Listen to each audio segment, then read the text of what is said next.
Hello বন্ধুরা, ছোট্ট বন্ধুরা, কেমন আছো? বাড়িতে পড়াশোনা হচ্ছে, লকডাউন চলছে। আবারও তোমাদের সামনে আমি পরবর্তী একটি ক্লাস ভিডিও নিয়ে এসেছি। আগের দুটি ক্লাসে আমরা ক্রোমোজোম এবং ডিএনএর গঠন নিয়ে আলোচনা করেছি। আজকে আমরা কোষ বিভাজন নিয়ে আলোচনা করব।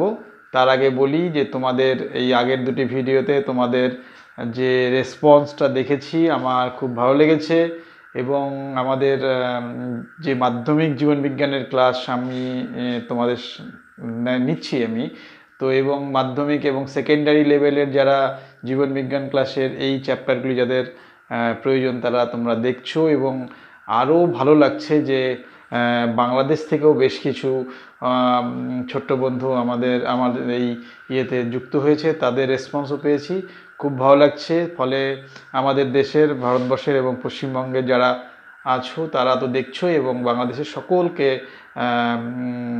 শুভেচ্ছা জানাচ্ছি। আর আসো আমরা শুরু করি। আর তার আগে আরেকটা কথা বলে নেই, আমার এই ভিডিওগুলি পরপর তোমরা ইউটিউবে তো পাচ্ছই, ডক্টর হরিস্বামী দাস চ্যানেলটিতে। তাছাড়াও তোমরা সার্চ লাইফ সায়েন্স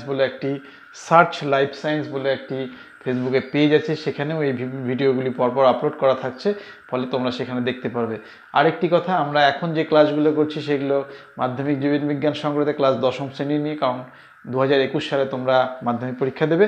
আর সার্চ লাইফ সায়েন্স গ্রুপ যে ফেসবুকে পেজটি আছে, সেখানে তোমরা জীবনবিজ্ঞান সংক্রান্ত যে কোনো প্রশ্ন রাখতে পারো, সেটা একদম নিচে থেকে ক্লাস 5 থেকে শুরু হতে পারে, এবং তারপরেও ক্লাস 12 বা অন্যান্য যে কোনো ক্লাসেরও তোমরা তোমাদের যদি মনে হয় যে কিছু কোশ্চেন তোমাদের জানার আছে জীবনবিজ্ঞান সম্বন্ধ, বটনি সংক্রান্ত, তাহলে সেখানে রাখবে। আমি সাধ্য মতন তোমাদের পাশে থাকার চেষ্টা করব। তাহলে আজকে আমরা শুরু করছি কোষ বিভাজন, সেল ডিভিশন। আমরা এর পরে জনন নিয়ে আলোচনা করব। আমরা জনন সম্বন্ধে একটু জানিও। জনন মানে একটি জীব থেকে, একটি জনিত্রী জীব থেকে অপত্য জীব সৃষ্টি, সেটা হচ্ছে জনন। জননের মাধ্যমে জীবের বংশ বিস্তার হয়। ঠিক তেমনই কোষেরও একটি কোষ থেকে আরেকটি কোষ উৎপন্ন হয়, অর্থাৎ একটি কোষ থেকে যখন আরেকটি কোষ উৎপন্ন হয় সেটাকে বলা হয় কোষ বিভাজন। একটি কোষ ভেঙে দুটো কোষ হচ্ছে, তারপরে আরও অনেক কোষ হতে পারে। এই যে একটি জনিত্রী কোষ থেকে অপত্য কোষ সৃষ্টি, সেইটাকেই বলছে কোষ বিভাজন বা সেল ডিভিশন। আমরা এই সেল ডিভিশন নিয়ে আলোচনা করব। আমরা যে বিষয়গুলো নিয়ে আজকে আলোচনা করব, কোষ বিভাজনের গুরুত্ব আলোচনা করব, এই কোষ বিভাজনের সঙ্গে কোন কোন কোষীয় অঙ্গাণু যুক্ত আছে সেইটা আমরা দেখব। এছাড়া কোষ বিভাজনের কত ধরনের কোষ বিভাজন হয় সেটা দেখব, কোষ চক্র দেখব, এবং শেষে আমরা মাইটোসিস বিভাজন নিয়ে বিশদে আলোচনা করব। তাহলে আমরা কোষ বিভাজন কেন, কোষ বিভাজনের কারণ কি? কোষ বিভাজনের কারণ হচ্ছে কোষ বিভাজিত হয় কি কি কারণে কোষ বিভাজিত হয়। একটি কোষ থেকে কোষের বিভাজন মানে কোষের সংখ্যা বৃদ্ধি। কোষের সংখ্যা বৃদ্ধি হয়ে লাভ কী হবে? সংখ্যা বৃদ্ধি। একটা কোষ থেকে যখন দুটো কোষ উৎপন্ন হয় তাহলে কোষের সংখ্যা বৃদ্ধি হচ্ছে। আবার দুটো কোষ থেকে যখন আরও কোষ সংখ্যা বৃদ্ধি, এইভাবে কোষের সংখ্যা বৃদ্ধি হতে থাকে। তাহলে একটি কোষ থেকে যখন আরেকটি কোষ উৎপন্ন, তাহলে কোষ বিভাজন। এই কোষ বিভাজন কী হচ্ছে? একটি কোষ থেকে আস্তে আস্তে কোষের আকৃতি বড় হচ্ছে। এই যে বৃদ্ধি হচ্ছে কোষ বিভাজনের প্রথম কারণ। তাহলে কোষ বিভাজনের কী কারণে হয়? একটা হচ্ছে বৃদ্ধি হচ্ছে কোষ বিভাজনের বৃদ্ধি। তাছাড়া কী হবে? কোনো একটি কোষ যদি কোনো জীবদেহে যদি ক্ষয় হয় বা কোনো কারণে যদি সেখানে কোনো ক্ষতিগ্রস্ত হয়, সেই ক্ষতিগ্রস্ত জায়গাটাও বিভাজনের মাধ্যমে আস্তে আস্তে সেটা ঠিক হয়ে পুনরুৎপাদন ঘটে যায়। এছাড়াও জননের সময়, রেণুত্বরণের সময় কোষ বিভাজনের ভূমিকা আছে। অর্থাৎ এই হচ্ছে কোষ বিভাজনের ভূমিকা। এছাড়াও আমরা যে বিষয়গুলি নিয়ে আলোচনা করব, অর্থাৎ এই কোষ বিভাজনের সঙ্গে জড়িত কি অঙ্গাণু আছে, কোষ বিভাজনের সঙ্গে কোন কোন অঙ্গ জড়িত থাকে। আমরা জানি নিউক্লিয়াসের কথা জানি আমরা। নিউক্লিয়াস, কোষ বিভাজনের সঙ্গে কোন কোন অঙ্গাণু জড়িত থাকে? একটা হচ্ছে নিউক্লিয়াসের মধ্যে কি থাকে আমরা এর আগের দিন আলোচনা করেছি। নিউক্লিয়াসের মধ্যে কি থাকে? নিউক্লিয়াসের মধ্যে ক্রোমোজোম থাকে, ক্রোমাটিন সূত্রগুলো ক্রোমোজোম থাকে। এই ক্রোমোজোমগুলো কি হয়? এই ক্রোমোজোমের মধ্যে থাকে ডিএনএ, এবং ডিএনএ আমাদের এই কোষ বিভাজনে আমরা দেখব ডিএনএর রেপ্লিকেশন, ইন্টারফেসে একটা বিশেষ সময় ডিএনএ রেপ্লিকেশন অর্থাৎ ডিএনএর দ্বিত্বকরণ করছে, ডিএনএর সংখ্যা বৃদ্ধি করছে। এইভাবে কোষ অর্থাৎ নিউক্লিয়াসের মধ্যে ক্রোমোজোম থাকে, এই ক্রোমোজোম ডিএনএকে বহন করে। এই ক্রোমোজোমগুলো কোষ বিভাজনের সময় বিভাজিত হয়। তাহলে এই নিউক্লিয়াসের বিভাজন হচ্ছে এইভাবে নিউক্লিয়াস। এছাড়া কি হচ্ছে, এর সঙ্গে থাকে সেন্ট্রোজোম, সেন্ট্রোজোম, সেন্ট্রোজোম, সেন্ট্রোজোম থেকে কি হয়, সেন্ট্রিওল তৈরি হয়। সেন্ট্রিওলের সঙ্গে অ্যাস্ট্রাল রশ্মি থাকে, এ থেকে বেম তন্তু হয়। বেম তন্তু গঠিত হয়, যে স্পিন্ডল ফাইবার বা বেম তন্তু গঠিত হয়। সেই বেম তন্তু ক্রোমোজোমের যখন ক্রোমোজোম বৃদ্ধি হয়ে যখন দুপাশে দুই মেরুপ্রান্তের দিকে যায়, তখন এই বেম বা মাকু একটা বিরাট ভূমিকা করে, সেটা সেন্ট্রোজোম। এছাড়া এটা প্রাণীকোষের কথা, প্রাণীকোষের ক্ষেত্রে সেন্ট্রোজোম থাকে, কিন্তু উদ্ভিদ কোষের ক্ষেত্রে মাইক্রোটিবিউলস থাকে। এই মাইক্রোটিবিউলসগুলো সেখানে বেম গঠনে সাহায্য করে। আচ্ছা, মাইক্রোটিবিউলস, আর একটা কি থাকে,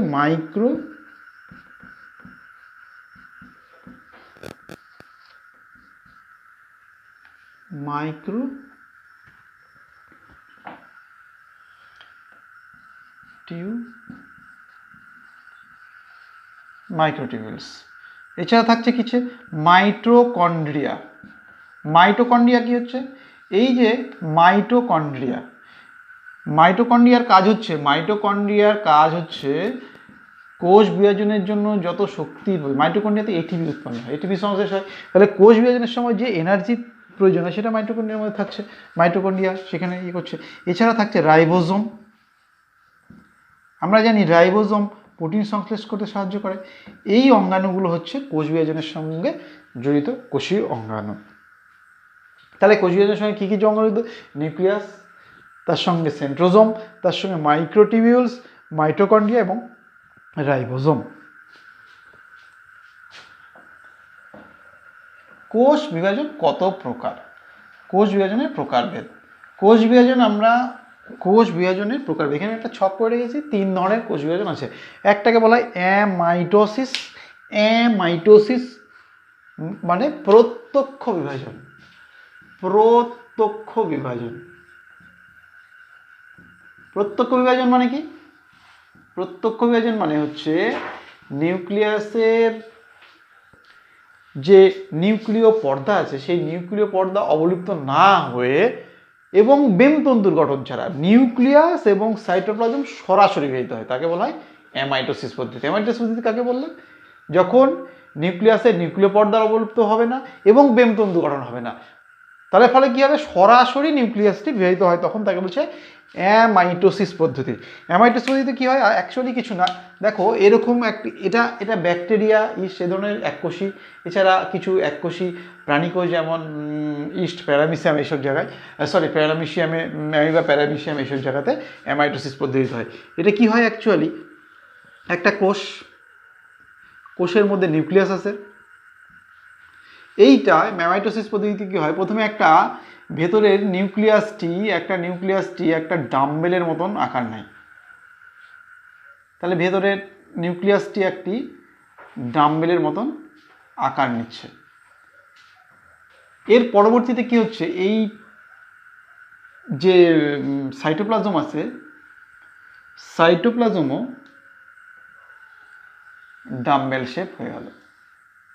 ভেতরে নিউক্লিয়াসটা ছিল, এটা পরবর্তীতে দুটো আলাদা আলাদা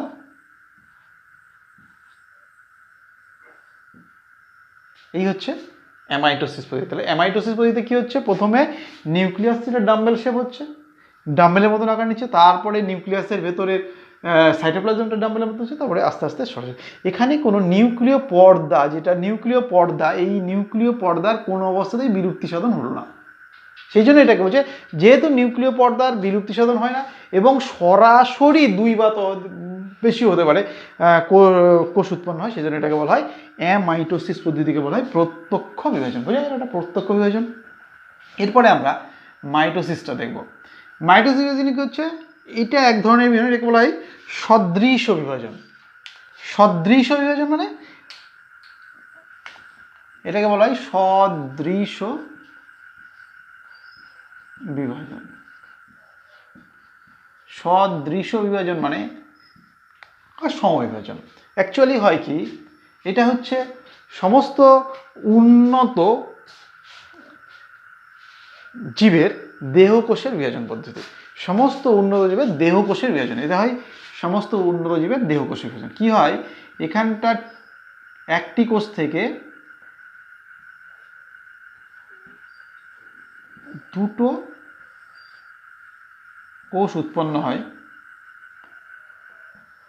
এক্ষেত্রে 2n নাম্বার ডিপ্লয়েড কোষ থেকে এক জোড়া ডিপ্লয়েড কোষই উৎপন্ন হয়।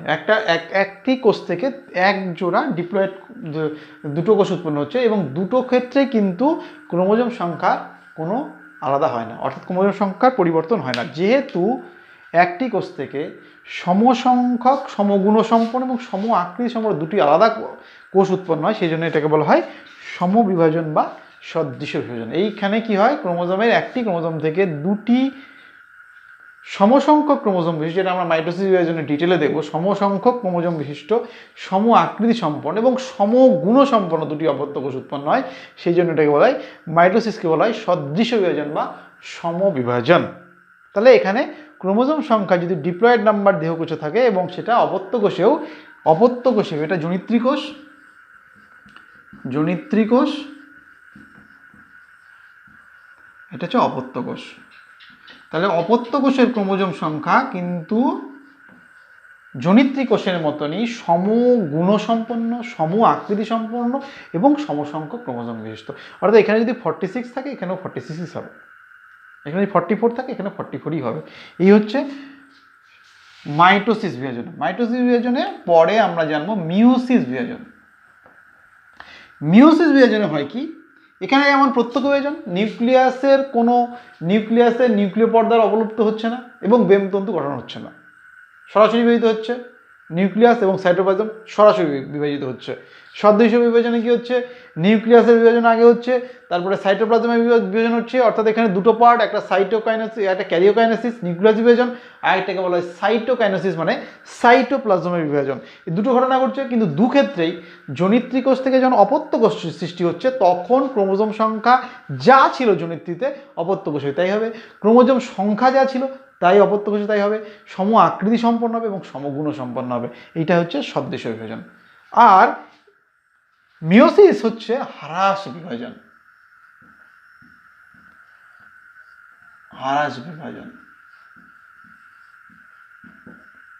আমরা জানি একটা কোষ নিউক্লিয়াস এবং সাইটোপ্লাজম নিয়ে গঠিত, একটা কোষের মধ্যে নিউক্লিয়াস আছে এবং সাইটোপ্লাজম আছে। তাহলে হ্রাস বিভাজন কার হবে, এক্ষেত্রে কোষে বিভাজন মানে তো বিভাজন আমরা প্রথমেই জেনেছি, বিভাজনের উদ্দেশ্য হচ্ছে কোষের সংখ্যা বৃদ্ধি, বিভাজনের উদ্দেশ্য হচ্ছে কোষের সংখ্যা বৃদ্ধি। তাহলে হ্রাস বিভাজন মানে কোষের সংখ্যা হ্রাস হবে না, হ্রাস বিভাজনে ক্রোমোজোমের সংখ্যা হ্রাস হয়ে যাবে। কিভাবে হচ্ছে, প্রথমে একটি কোষ থেকে দুটি কোষ উৎপন্ন হচ্ছে, এখানে 2n নাম্বার ছিল, এখানে যে কোষগুলো উৎপন্ন সেগুলো হয়ে n নাম্বার। এটা হচ্ছে মিওটিক বিভাজন, মিওসিস বিভাজনের দুটি পার্ট, প্রথম মিওটিক বিভাজন, দ্বিতীয় মিওটিক বিভাজন। তাহলে প্রথম মিওসিসে কি হচ্ছে, প্রথম মিওসিসে হচ্ছে এর ক্রোমোজোম সংখ্যা অর্ধেক হয়ে যাচ্ছে, অর্থাৎ 2n নাম্বার ছিল সেটা n নাম্বার হয়ে গেল। তাহলে হ্রাস বিভাজন আমরা যেটাকে বলছি সেটা হচ্ছে প্রথম মিওসিস বিভাজন। প্রথম মিওসিস বিভাজনে একটি কোষ থেকে দুটো কোষ উৎপন্ন হচ্ছে এবং দুটো কোষের ক্রোমোজোম সংখ্যা অর্ধেক হয়ে যাচ্ছে। কিন্তু তারপরেই দ্বিতীয় মিওসিস বিভাজনে আর ক্রোমোজোম সংখ্যার হ্রাস পায় না, ক্রোমোজোম সংখ্যা যা ছিল তাই থাকে। অর্থাৎ একটি কোষ থেকে মিওসিস বিভাজনের শেষে 4খানা অপত্য কোষ সৃষ্টি হয়, একটি কোষ থেকে 4টি অপত্য কোষ সৃষ্টি হয়েছে এবং ক্রোমোজোম সংখ্যা যা ছিল ডিপ্লয়েড নাম্বার ছিল সেটা হ্যাপ্লয়েড নাম্বার হয়ে গেছে। এখানে ক্রোমোজোম সংখ্যা ছিল কি ডিপ্লয়েড ক্রোমোজোম সংখ্যার নাম্বার ছিল সেটা এখানে হয়ে গেল হ্যাপ্লয়েড।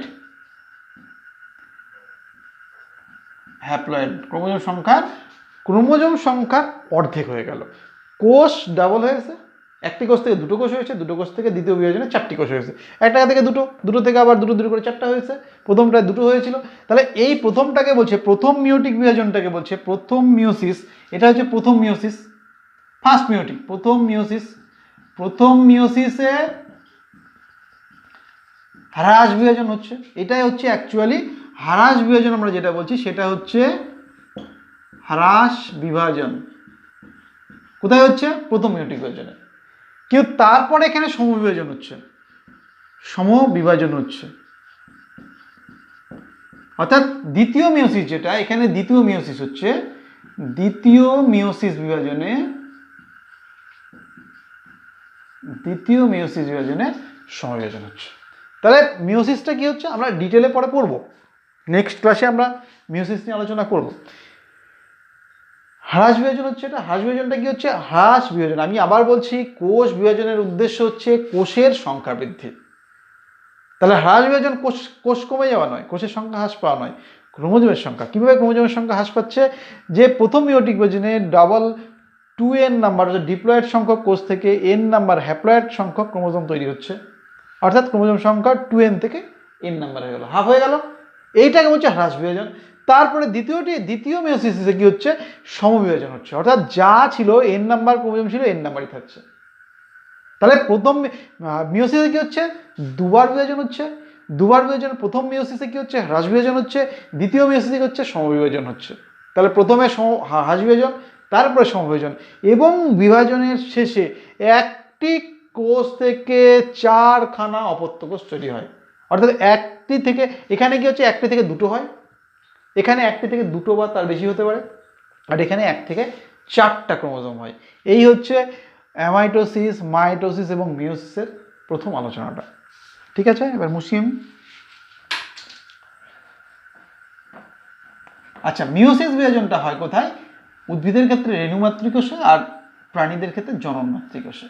অর্থাৎ রেণু মাতৃকোষ এবং জনন মাতৃকোষে হচ্ছে মিওসিস বিভাজন হয়। এটা ব্যাকটেরিয়া এবং এককোষী অনুন্নত শ্রেণীর উদ্ভিদ এবং প্রাণীদের ক্ষেত্রে এককোষী প্রাণী যেমন প্যারামিসিয়ান, অ্যামিবিয়াদের ক্ষেত্রে মাইটোসিস বিভাজন সমস্ত উন্নত উদ্ভিদ এবং প্রাণীদের দেহকোষের ক্রোমোজোম বিভাজন, এখানে দেহত ক্রোমোজোম এখানে বিভাজিত হয়। আর মিওসিস হচ্ছে সমস্ত উন্নত শ্রেণীর রেণু মাতৃকোষ এবং জনন মাতৃকোষ। অর্থাৎ যেটা হচ্ছে জনন কোষের বিভাজন। যখন গ্যামেট গঠন হচ্ছে, গ্যামেট গঠনের সময় ডিম্বাশয় বা শুক্রাশয়ের মধ্যে গ্যামেট গঠনকালে এই মিওসিস বিভাজন হয়। সেখানে 2n নাম্বার থেকে n নাম্বারের ক্রোমোজোম সংখ্যা হয়, এবং এর দ্বারা আমরা পরে জানবো যে কি করে একটা প্রজাতির ক্রোমোজোম সংখ্যা ধ্রুবক থাকছে, সেটা মিওসিস না হলে হতো না। তাহলে আমাদের এইটা নিয়ে আমরা আলোচনা করলাম, গুরুত্ব এইটা নিয়ে আলোচনা করলাম, প্রকারভেদ। এবার কোষ চক্র, এখানে একটা কোষ চক্রের ছবি এঁকে রেখেছি আমি। কোষ চক্র,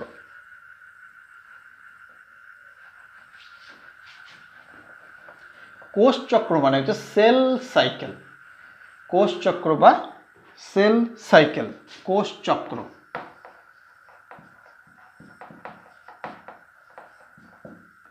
সেল সাইকেল, কোষ চক্র। আমরা জানি কোষ বিভাজনের দুটি অবস্থা, কোষ সেল সাইকেলের দুটো অবস্থা। একটা হচ্ছে, একটাকে বলছে ইন্টারফেজ বা স্থির দশা, স্থির দশা।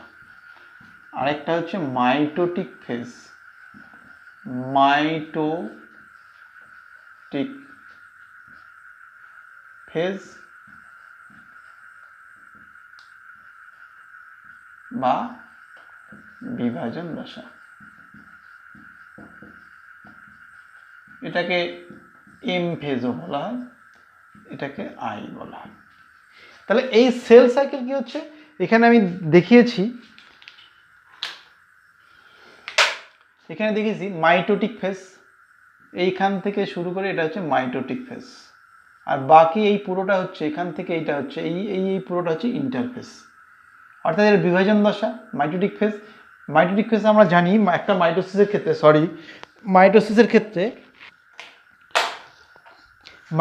ক্ষেত্রে দুটো ফেজ থাকে একটা মাইটোসিস বিভাজনে। একটা মাইটোসিস বিভাজনে দুটো দশা থাকে। একটাকে বলা হয় ক্যারিওকাইনেসিস,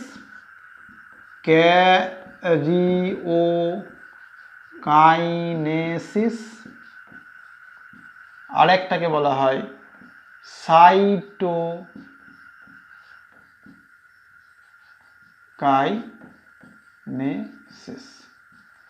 ক্যারিওকাইনেসিস এবং সাইটোকাইনেসিস। তাহলে ক্যারিওকাইনেসিস মানে হচ্ছে, ক্যারিয়ন শব্দের অর্থ হচ্ছে নিউক্লিয়াস, ক্যারিয়ন শব্দের অর্থ হচ্ছে নিউক্লিয়াস, কাইনেসিস মানে বিভাজন। সাইটো শব্দের অর্থ হচ্ছে সাইটোপ্লাজম সংক্রান্ত, সাইটোপ্লাজম, কাইনেসিস মানে হচ্ছে বিভাজন। তাহলে ক্যারিয়ন মানে নিউক্লিয়াস, কাইনেসিস বিভাজন, সাইটোপ্লাজম, কাইনেসিস। তাহলে নিউক্লিয়াসের বিভাজনকে বলছে ক্যারিওকাইনেসিস, সাইটোপ্লাজমের বিভাজনকে বলছে সাইটোকাইনেসিস। তাহলে একটি মাইটোটিক ফেজের বিভাজন দশার কি কি অংশ? দুটি অংশ, একটি ক্যারিওকাইনেসিস আর একটা হচ্ছে সাইটোকাইনেসিস। ক্যারিওকাইনেসিস আবার কি কি ফেজ আছে? একটা হচ্ছে প্রোফেজ জানি, মেটাফেজ, অ্যানাফেজ,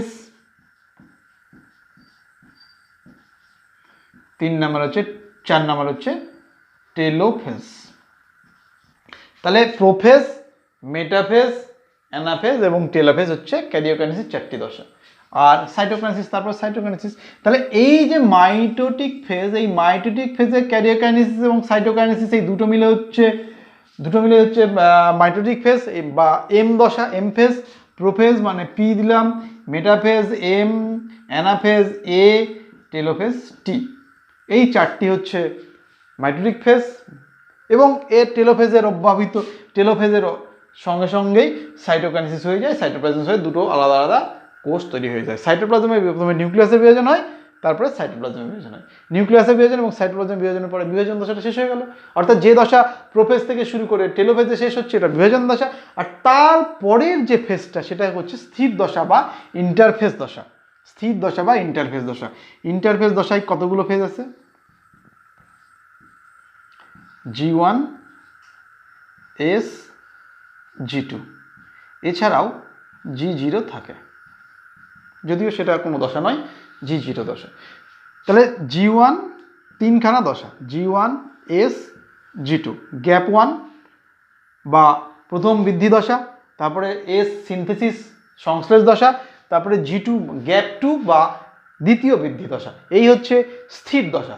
স্থির দশার কি ব্যাপারটা? ইন্টারফেজ স্থির দশা মানে এখানে কোনো বিভাজন হয় না, কোষের বা নিউক্লিয়াস বা সাইটোপ্লাজমের কোনো বিভাজন হয় না, এটাকে বলা স্থির দশা। অ্যাকচুয়ালি এই সময় কোষের মধ্যে বিভিন্ন বিপাকীয় কার্যক্রম খুব দ্রুত হয়। ডিএনএ সংশ্লেষ, ডিএনএ দ্বিত্বীকরণ হয়, প্রোটিন সংশ্লেষ হয়, অন্যান্য যে অঙ্গাণুগুলো আছে তাদের বৃদ্ধি এবং তাদের নিউক্লিওটাইডের গঠন হয়। এই সব কাজগুলো হচ্ছে স্থির দশার মধ্যে হয়। এখানে আমি মাইটোটিক সেল সাইকেলের ছবিটা এঁকেছি। তাহলে কি হচ্ছে? এই মাইটোটিক প্রোফেজ, মেটাফেজ, অ্যানাফেজ এবং telophase. Prophase, metaphase, anaphase, telophase, তারপরে G1, মাঝখানে G0, তারপরে S এবং G2।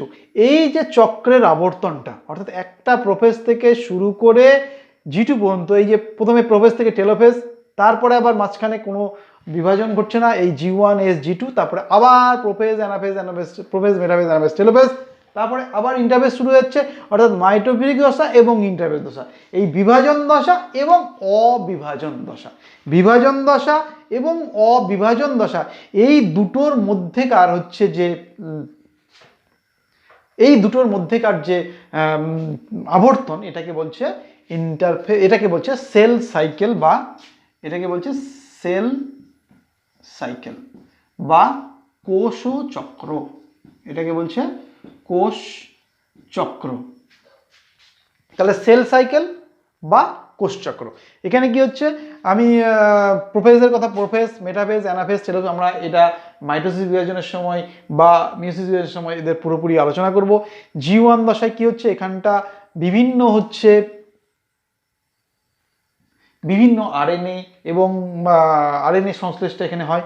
আরএনএ সংশ্লেষের পরে এখানে G0 দশায় এবং S দশায় কিন্তু ডিএনএ সংশ্লেষ বা ডিএনএ দ্বিত্বকরণ হয়, ডিএনএ রেপ্লিকেশন হয়, তার মাধ্যমে ডিএনএর সংখ্যাটা বেড়ে যায় এবং G2 দশায় বিভাগীয় কার্যক্রম সব থেকে বেশি অবস্থায় চলে যায় হচ্ছে G2 দশায়। এইভাবে এই 3টি দশা হয় এবং এখানে G0 দশায়, যেমন হচ্ছে লোহিত রক্তকণিকা, তারপরে পেশিকোষ এবং স্নায়ুকোষে কিন্তু কোষ বিভাজিত হয় না। তার কারণ ওই সময় লোহিত রক্তকণিকা এবং পেশিকোষের মধ্যে G0 ফেজে থাকে, এই জন্য হচ্ছে এখানে কোনো বিভাজন হয় না। আরেকটি কথা হচ্ছে এই যে ইন্টারফেজ দশাটা না, এই ইন্টারফেজ দশা একটা অসাধারণ একটা ব্যাপার। এটা একটা জটিল জৈব রাসায়নিক প্রক্রিয়া এই ইন্টারফেজ দশায় ঘটে। কি ধরনের ব্যাপার? যে এই কোষ বিভাজনের জন্য যে প্রয়োজনীয় ডিএনএ, আরএনএ, প্রোটিন এবং বিভিন্ন অন্যান্য এনজাইম জাতীয় যে জিনিসগুলো এখানে প্রোটিন, ডিএনএ, আরএনএ, প্রোটিন, এই সব যে ইয়েগুলো সেগুলো যে তৈরি হয় সেটা এই সময় হয়, এবং পুরো এই বিভাজন দশার নিয়ন্ত্রণটা কিন্তু ইন্টারফেস দশার উপরে নির্ভর করে। ফলে যদি কোনো রকম G1S বা G2 দশার মধ্যে যদি কোনো রকম বিচ্যুতি ঘটে তখন কিন্তু বিভাজনটা অনিয়ন্ত্রিতভাবে হতে পারে। অর্থাৎ বিভাজন দশার নিয়ন্ত্রণটা কিন্তু থাকে হচ্ছে ইন্টারফেস দশার মাধ্যমে। সেই জন্য সেল সাইকেলের গুরুত্ব অসাধারণ। এবং এই ইন্টারফেস দশাতে কি হয়, এই ইন্টারফেস দশাটা একটা যেহেতু জটিল একটা জৈব রাসায়নিক পদ্ধতি, এই সময় যদি কোনো রকম অনিয়ন্ত্রিত কিছু ঘটে তখন কিন্তু কোষ বিভাজন অনিয়ন্ত্রিত হয়ে যেতে পারে। এবং আমরা জানি কোষ বিভাজন যদি অনিয়ন্ত্রিত হয়ে যায় তখন কিন্তু অনিয়ন্ত্রিতভাবে বিভাজন হলে পরে সেটাকে আমরা বলি হচ্ছে অস্বাভাবিক বৃদ্ধি হয়ে যেতে পারে কোষের। কোষের অস্বাভাবিক বৃদ্ধি হলে পরে টিউমার তৈরি হতে পারে। এবং আমরা এই জানি এই টিউমার দুরকম হয়, একটাকে বলা হয় বিনাইন টিউমার, আরেকটাকে বলা হয় বিনাইন টিউমার, বিনাইন, আরেকটাকে বলা হয় ম্যালিগন্যান্ট, অর্থাৎ টিউমার। যদি অনিয়ন্ত্রিত বৃদ্ধি হয়, অনিয়ন্ত্রিত বৃদ্ধি যদি হয়, এই অনিয়ন্ত্রিত বৃদ্ধির কারণ হচ্ছে ইন্টারফেস দশার যদি কোনো রকম বিচ্যুতি ঘটে তখন অনিয়ন্ত্রিত বৃদ্ধি, এবং অনিয়ন্ত্রিত বৃদ্ধি হলে টিউমার তৈরি হবে। এবং টিউমার বিনাইন বা ম্যালিগন্যান্ট দুরকমই হতে পারে। এবং আমরা জানি ম্যালিগন্যান্ট টিউমার কিন্তু ক্যান্সারের কারণ হতে পারে। ক্যান্সারের কারণ হতে পারে। এই হচ্ছে আমাদের কোষচক্র পর্যন্ত আমরা আলোচনা করলাম।